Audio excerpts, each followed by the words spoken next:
So how do you interpret a derivative? और derivative basically होता क्या है, पहले तो इस चीज़ की बात कर लेते हैं। एंड हमें पता है कि जो derivative है ना किसी भी कर्व का, वो बेसिकली उस कर्व का स्लोप होता है या वो हमें उसका स्लोप बताता है एट ए सर्टेन पॉइंट। तो फिर द मेन क्वेश्चन इज़ कि स्लोप क्या चीज़ है, what is slope? And I mean maths पढ़ते हुए वी हैव दिस आइडिया कि ओके किसी भी चीज़ का जो स्लोप है, slope m which we represent with the letter m, किसी भी चीज़ का स्लोप जो है that is basically this quantity y2 minus y1 over x2 minus x1, and in some books you may have seen this thing written as delta y over delta x, और इसको अगर words में लिखो तो this basically turns out to be your rise over your run. And this thing is basically the most useful thing, especially when it comes to applications of derivatives, क्योंकि this interpretation right over here is really important to understand कि derivative basically होता क्या चीज़ है. And so a derivative is basically a slope, and a slope is basically rise over run. So what does rise over run even mean? Let's talk about that. So if I draw my axes over here, and this is my y axis, this is my x axis, तो हमने slopes देखे हैं मुख्तलिफ किस्म के, and I'm just gonna use a simple line in this case. And हमारा slope हमें क्या बताता है? हमारा slope हमें basically again rise over run बता रहा होता है. So what does that mean? What does rise over run mean? तो in simple words, let's say कि आपके पास यहाँ पर एक लाइन है और इस लाइन का जो स्लोप है, let's suppose वो 4 है, ठीक है, for this video let's suppose कि इस लाइन का जो स्लोप है that is 4. So इस 4 से हमें क्या पता चल रहा है? What do we know from this 4? और बेसिकली हमने देखा कि स्लोप जो होता है ना that is rise over run. तो what is rise and what is run? Again, rise over run comes from this idea of change in y over change in x. तो rise जो है ना वो बेसिकली है change in y, कि आपका y कितना चेंज हुआ, और run जो है वो बेसिकली ये है कि आपका x कितना चेंज हुआ. And so this slope right here, this tells us basically that कि हमारा जो राइज था वो कितना हुआ और हमारा जो रन था वो कितना हुआ. इन सिंपलर वर्ड्स, हमारा जो चेंज इन वाई था वो कितना हुआ और हमारा जो चेंज इन एक्स था वो कितना हुआ.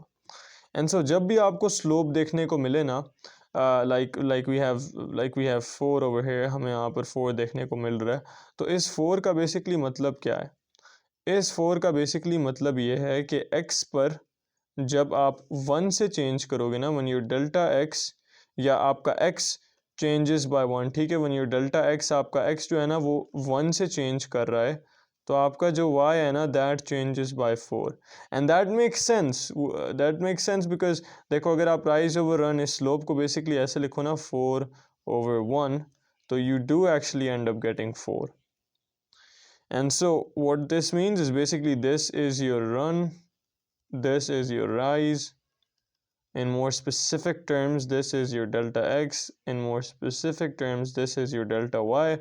तो हमारा स्लोप हमें क्या बता रहा है? हमारा स्लोप हमें एक बहुत इंपॉर्टेंट बात बता रहा है, and this is a really important thing that you guys need to take away from this video, इसके when your x changes by 1, ठीक है, when your x changes by 1, तो आपका y कितना चेंज हुआ? आपका y चेंज हुआ bye 4. तो लेट्स से हमारे पास यहाँ से यहाँ तक हमारे पास यहाँ पर हमारे पास था x इक्वल टू 1, यहाँ पर हमारे पास हो गया x equal to 2. So you can see कि इनके बीच हमारे पास जो चेंज आया वो 1 का था. And let's say this thing right over here was some number, let's call it 1, और फिर जब ये यहाँ पर आया ना तो this was 5, ठीक है, and you guys can see कि इनके बीच जो change आया है वो 4 का है. And so that's what slope means. Slope basically tells you कि आपका for every one change in x, for every like when your delta x changes by 1, when your delta x changes by 1, तो how much does your yeah actually मैंने गलत लिख दिया इसको. When your x changes by 1, when your x, क्योंकि delta represents this change, right? तो मैंने delta की जगह वो word change directly लिख दिया, ठीक है? So we don't need the delta over there. So when your x changes by 1, your y changes by 4. And so let's suppose I'm gonna go down over here, and let's suppose कि हमारे पास, I'm gonna draw my axes over here again. So हमारे पास यहाँ पर axes हैं कुछ इस तरह से करके. This is my y, this is my x, and I'm gonna draw another curve over here. So I'm gonna draw a line actually. और let's suppose कि हमारे पास इस केस में जो slope है ना, that is 1/4.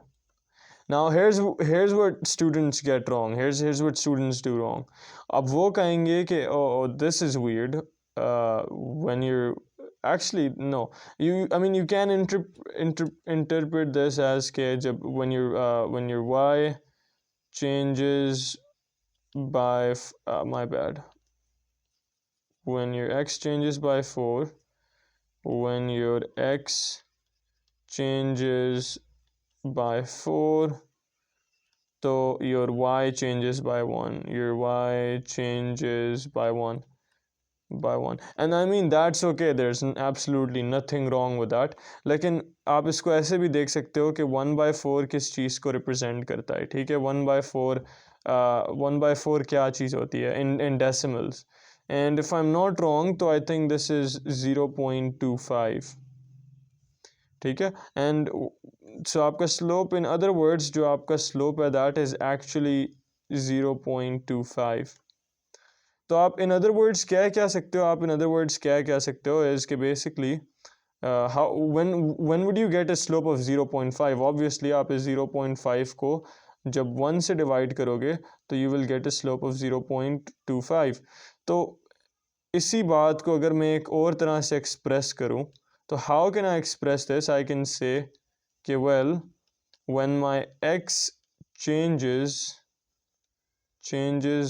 by 1, तो my y changes by 0.25. And ये बेसिकली यही बात है, बस एक्सप्रेस डिफरेंटली हुई भी है. ऊपर क्या था, ऊपर हम ये था कि हम देख रहे थे कि x बेसिकली 4 से चेंज हो रहा था और कॉन्सिक्वेंटली y जो था वो 1 से चेंज हो रहा था. बट मैंने क्या किया, मैंने कहा I don't want this, I want know how much does y change when x changes by 1 not by 4. तो यहाँ पर देखो मेरा x जो है ना, it's now being changed by 1 and my y is consequently being changed by 0.5. मैंने क्या किया, मैंने सिंपली इसको जब मैंने डेसिमल्स के अंदर एक्सप्रेस किया तो अब मैं क्या कर सकता था, अब मैं बेसिकली ये कर सकता था कि now I can find out what is y gonna change by as x changes by 1. Decimals में करके बेसिकली उसका ये फ़ायदा हुआ. एंड अगेन आप इसको इस तरह भी देख सकते थे जिस तरह मैंने इसको ऊपर देखा, but I just feel like के दिस इज़ बेटर. तो इस बात का मतलब क्या हुआ, बेसिकली इस बात का मतलब ये हुआ कि let's suppose you have a point over here, right? So let's suppose आपके पास यहाँ पर जो x है that is 1, यहाँ पर आपके पास जो y है that is 1, and let's suppose आप फिर आ गए हो 2 के ऊपर. तो या actually I know a better way to go about this. So आपके पास यहाँ पर origin है 0 0, ठीक है? तो आपने क्या किया, जब आप 0 से 1 की तरफ आए, so your x changed by 1, your delta x was 1, तो आपका जो y के अंदर चेंज आया ना, दिस इज़ गोना बी 0.25.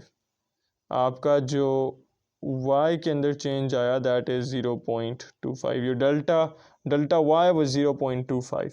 और फिर जब आप 2 पर जाओगे, so you again gonna change bye 1, तो यहाँ पर आपका इंक्रीज़ जो है वो एक दफ़ा फिर 0.25 का आएगा और आप ऊपर आ जाओगे 0.50 के ऊपर, ठीक है. So now you are still gonna have that 0.25 का change. Your delta y still gonna be 0.25, but you're gonna end up at this value. And so this is basically what slope tells you. Slope tells you कि आपका y किस तरह change हो रहा है जब आपका x चेंज हो रहा है by a certain amount. तो it's basically telling you कि एक क्वांटिटी कैसे चेंज हो रही है किसी दूसरी क्वांटिटी के निस्बत.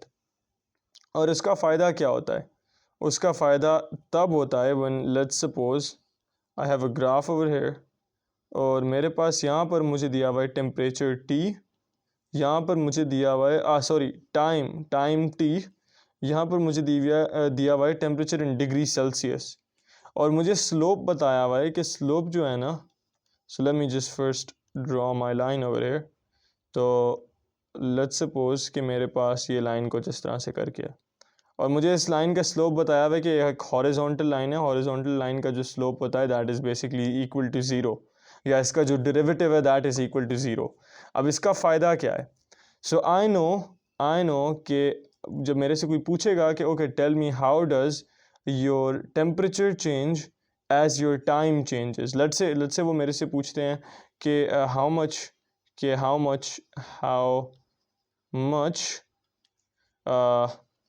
will the temperature change, जिसको मैं डिग्री सेल्सियस से लिख रहा हूँ, as time passes by 1 second, ठीक है, 1 second. And so how do I answer this question? Well, basically when will I have a slope of 0, ठीक है. अगर मेरा delta y over delta x मेरा स्लोप होता है तो इसका बेसिकली मतलब है कि okay I can have my delta y as 0, I can have my delta x as 1, and मेरा जो स्लोप आएगा वो 0 आएगा. एंड सो बेसिकली मुझे क्या पता चल रहा है? मुझे पता ये चल रहा है कि as my time passes by 1 second, तो my temperature does not change, ठीक है, does not change.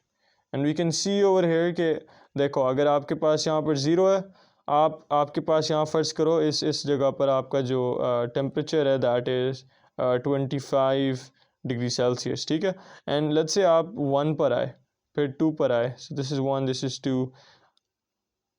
0 से लेकर 1 तक आपका जो टाइम चेंज हुआ दैट वाज बाय 1 सेकेंड्स. फिर 1 से लेकर 2 तक एक दफ़ा फिर 1 सेकेंड से टाइम चेंज हुआ. And how much did the temperature change? Well 0 पर आप इधर थे, 1 पर भी आप इधर ही रहे, तो आप 25 से तो ना ऊपर गए हो ना नीचे गए हो. अच्छा, उसके बाद आप 1 से 2 पर आए और आप पहले 25 पे थे और आप बाद में भी 25 पर हो. So you can see how your temperature isn't changing, and so this is what the slope does. Slope basically tells you meaningful information about one quantity when it changes with respect to another one. So I didn't even have to see this graph. अगर मुझे सिर्फ वो slope बता देते ना कि slope zero है तो मुझे पता चल जाता कि ओके मेरा टाइम पास हो रहा होगा और मेरा टेम्परेचर जो है वो सेम रह रहा होगा. And so this is where I really want to get on to my derivatives.